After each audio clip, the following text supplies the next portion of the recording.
बिस्मिल्लाह पढ़ें जी नंबर 1।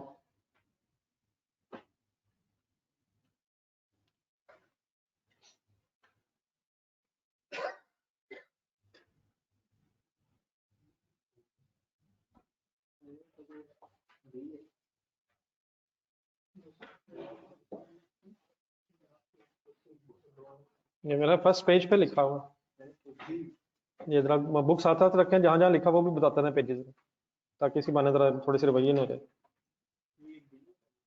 हाँ जी, पॉइंट 1 जो है ये फर्स्ट पेज पे कहीं होगा। Ethical behaviour is more than obeying laws, rules and regulations. ये तीनों चीजें हैं इंट्रोडक्शन में शायद,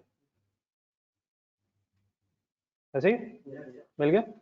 बुक का पेज नंबर 323, एक नजर देखते रहे साथ साथ। तो तीनों चीजें ही हैं सर, मिल गया जी। ये भी फर्स्ट पेज पे कहीं ढूंढना जरा, पहले वैसे ट्राई करें।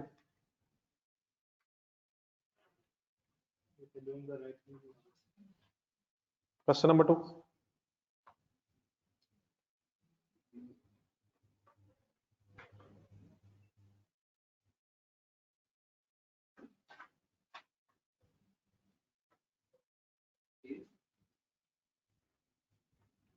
नहीं सर, तीनों पे ही है फर्स्ट पेज।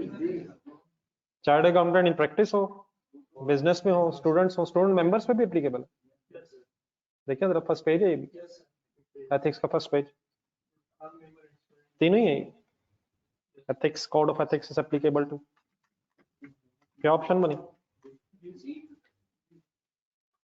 3 और 4 एक सेम सिनेरियो है, लेकिन दो डिफरेंट रिक्वायरमेंट्स हैं, तो इस पर 2 मिनट लगाएं।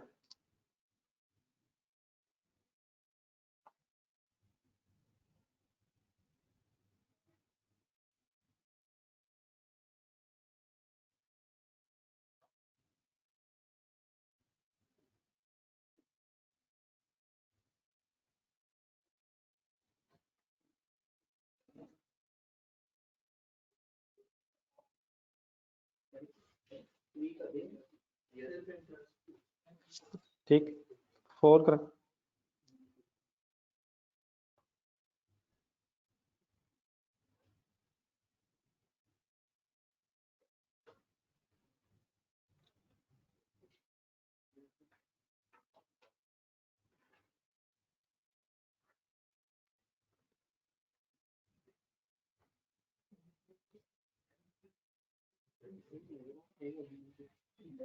ए बी में से फिर बिस्मिल्लाह पढ़े सही।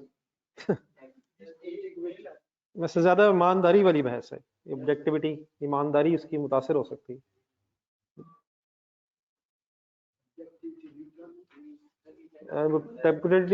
इंटेग्रिटी मेरे ख्याल है, अनबायसनेस, ऑनेस्टी, ऑनेस्टी खतरे में है ना। इंटेग्रिटी ऑनेस्टी नहीं, कौन सी ऑब्जेक्टिविटी के? चलो इन दोनों में मेरे ख्याल बहस है ना, बाकी तो नहीं कोई। नहीं, कॉन्फ्लिक्ट ऑफ इंटरेस्ट तो ऑब्जेक्टिविटी में ही। हाँ मतलब 1 और 2 में अब मेरे ख्याल है कोई डिसीजन लेना पड़ना। इंटेग्रिटी जी। उसके बाद अब यहाँ डेफिनेशंस आ रही हैं जी, और अच्छा है जरा बुक साथ रख के डेफिनेशन वाली लाइन सही ढूंढना जरा, और बार बार जरूर पढ़िएगा ताकि कुछ ना कुछ तो जेहन में सेट होना सेंटेंसेस। नहीं, इस तरह ने काइंडली करें, तीनों पढ़ने और मुझे, आप चारों पढ़ने मुझे बताना, फिर अगर वो नहीं है तो वो कौन से हैं, और आराम आराम से जरा 1-1 मिनट लगाएं सब पे। नंबर 10 पढ़ेंगी आप।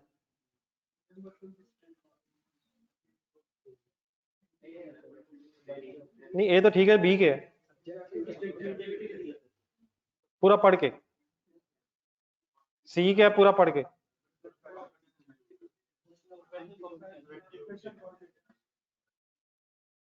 और डी क्या है प्रोफेशनल बिहेवियर। तो ये एक सेंटेंस तो कम से कम याद होना चाहिए ताकि लिख सकें आप। बहरहाल ऑप्शन ए आंसर है, 11। बी तो है लेकिन ए क्या है, डी क्या है,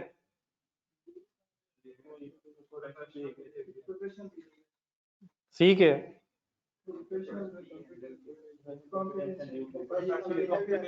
कॉम्पिटेंस है ना, प्रोफेशनल कॉम्पिटेंस। 12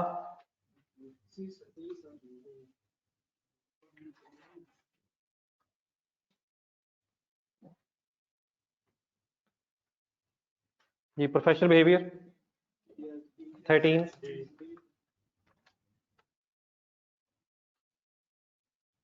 ठीक है जी, यहाँ देखो 30 तक हो गया। अब रिलैक्स होके 14।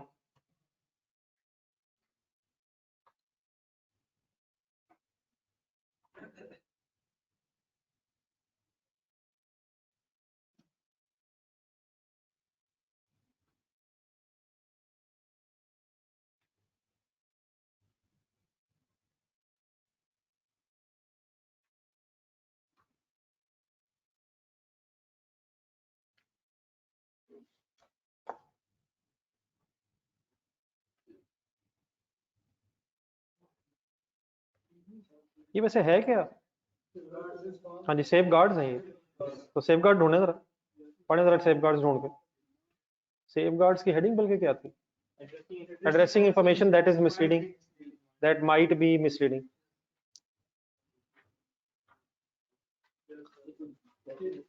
मेरे ख्याल सारे ही हैं इसमें, ढूंढे जरा, उसमें सब कुछ ही है। वैसे तरतीब बताएं जरा क्या है तरतीब। उसने वैसे वो नहीं रखी, लेकिन तरतीब सबसे पहले डिस्कशन है किससे,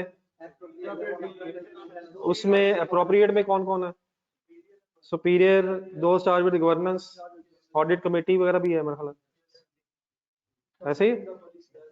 फिर उसके बाद नंबर 2 हमारी whistle blowing policy, ethic policy.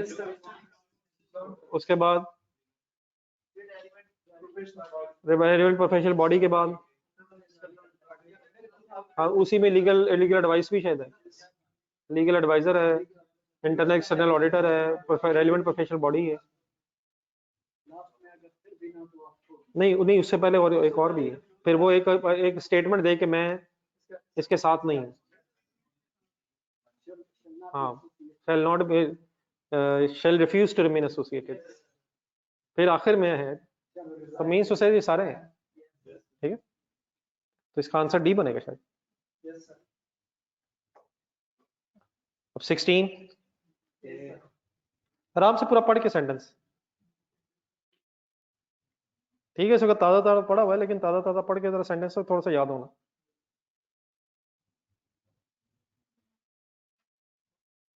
जी 16, ठीक है जी। इंटेग्रिटी दोबारा रिवीजन हो रही है please.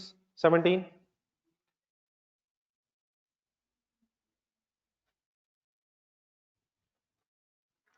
Ji B, sorry 17 B, ठीक है, करते जाए। 18,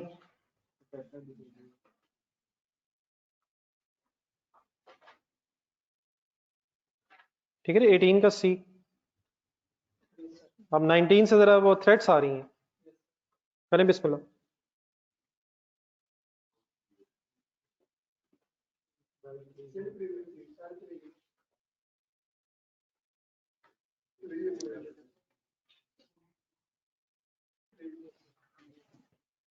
ट्वेंटी 21 तक खामोशी से है, बल्कि सॉरी 20 तक, 21 पर पढ़ लेते हैं।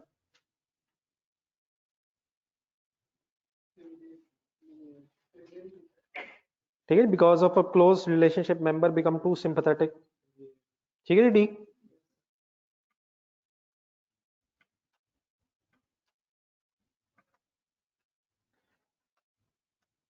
20 का डी, ओके।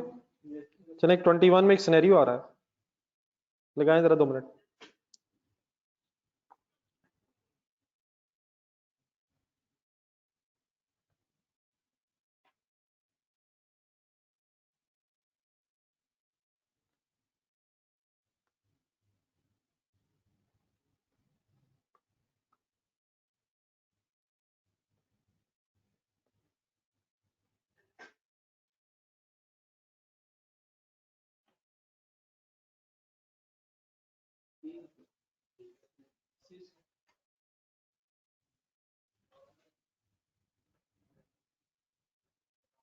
जी 21 जी, ओके सी। दोस्त को बता नहीं देना चाहिए यार, उसने बड़ा जिंदगी में काम दिया है।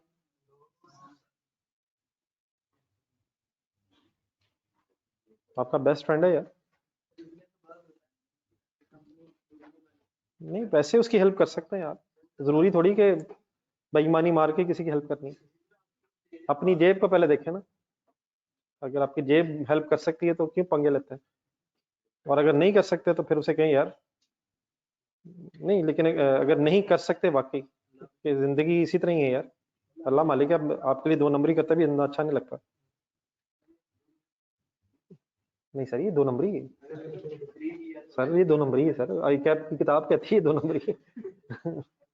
एथिकली एथिकली नहीं, लॉफुली हो, नहीं नहीं अनलॉफुल है ये सर, लॉ है मुल्क में यार, हमारे मुल्क में मैंने आपको बताया था कॉन्फिडेंशियलिटी का एक लॉ है। और इस पे एक बड़ी मशहूर पर्सनैलिटी को एक दफा एक सजा भी हुई थी, लेकिन नाम मैं जरा बताना मुनासिब नहीं समझ रहा। नहीं, इसी पे हुई है, इसी पे हुई है कि उसने शेयर्स जो थे अपने अपने नाम पे लेने के बजाय अपने एम्प्लॉइज के नाम पे लिए हुए थे। तो जब कानून हरकत में आ जाता है तो कानून कोई ना कोई निकल ही जाता है, अगर ना हरकत में आया तो ना सही। कॉन्फिडेंशियल इंफॉर्मेशन, इनसाइडर इंफॉर्मेशन का एक कानून है, अनलॉफुल है सर।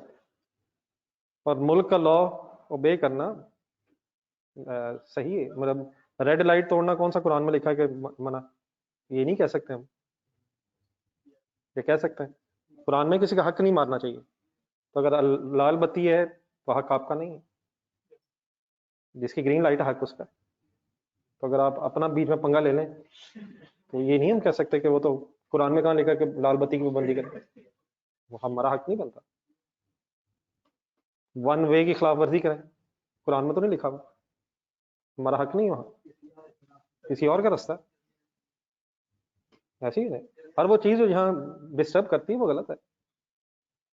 अगर फॉर एग्जाम्पल उलट कर लेते हैं ना, आपकी ग्रीन लाइट है और रेड लाइट है, किसी की रेड लाइट है, आप जा रहे हैं उसने पंगा लिया, बताएं कैसा लग रहा है? आप सही रास्ते पे जा रहे हैं, कोई वन उलट आ रहा है, क्या कैसा लगता है? तो हर वो चीज़ जो दूसरे में बुरी लगती है वो गलत है। तो जब भी कभी इस तरह से महसूस हो के पता नहीं सही है पता नहीं गलत है, तो अपने आप को बस उस बंदे की जगह रख लें, अगर सही लग रहा है तो कर लें, लेकिन कहाँ खड़े होके, जिसने आपकी हरकत से मुतासिर होना है वहां खड़े हो जाए, और अगर दिल कहे कि कोई मसला नहीं तो फिर ठीक है। क्या ख्याल है? मेरा तो ख्याल है बड़ा अच्छा एक रूल बन सकता है, लेकिन हम जब अपने लिए सोचते हैं तो एक डिफरेंट रूल होता है। शादी पे जाएं तो लोगों को अपनी प्लेट में कितना खाना डालना चाहिए, लोगों को मैंने बात की है, जितनी जरूरत है, और अगर जरूरत पड़े तो और डाल लें, और पड़े और डाल लें, कितना डालते हैं जितनी जरूरत है। तो देखो हमें भी बस, लोग अगर हमारे घर में शादी के फंक्शन पे आए तो उन्हें कितना खाना खाना चाहिए, जितना हो नहीं, जितना वो मतलब खा सकते हैं, जितनी जरूरत है, चॉपर तो नहीं ना लेके आना चाहिए, ना ही ख्वाहिश होनी चाहिए। तो मेरा ख्याल है एक इंसान के अंदर में हिस्स मौजूद है कि जो लोगों की गलत है वो मेरे लिए, लेकिन अनफॉर्चुनेटली हमारा स्टैंडर्ड थोड़ा डबल हो जाता है। G22 सॉरी, मैंने आपको इस वक्त तो माशाल्लाह आपकी दुआओं की जरूरत है, तकरीबन वलीउल्लाह बने हुए हैं आप, बल्कि तकरीबन नहीं शायद पूरे ही। तो अपनी दुआओं में बारे में याद रखना है, और इंसान कमजोर है, कोई गलती कर हुई है जिंदगी में, काफी वक्त हमने इकट्ठा गुजारा है, तो उसे यकीनन इन दिनों इग्नोर ही रखिए गए, रब के नजदीक है माशाल्लाह, हमारा आखिरी अशरा ये चल रहा है, और जैसे जैसे नजदीक आ रहा है वो आखिरी अशरा वाकई पीक पे पहुंचा हुआ है, बस अल्लाह करे पेपर वाले दिन ईद ही हो। G22 सर, डी है सर इसका। मेरा ख्याल है ये एथिक्स ये सारे जरूरी तो नहीं है, लेकिन इससे कुछ रिवीजन हो गई है, तो इनको सारों को लगता है। क्या ख्याल है? तो 10 मिनट के शायद काम है, लेकिन सारे इनको रखना रिवीजन।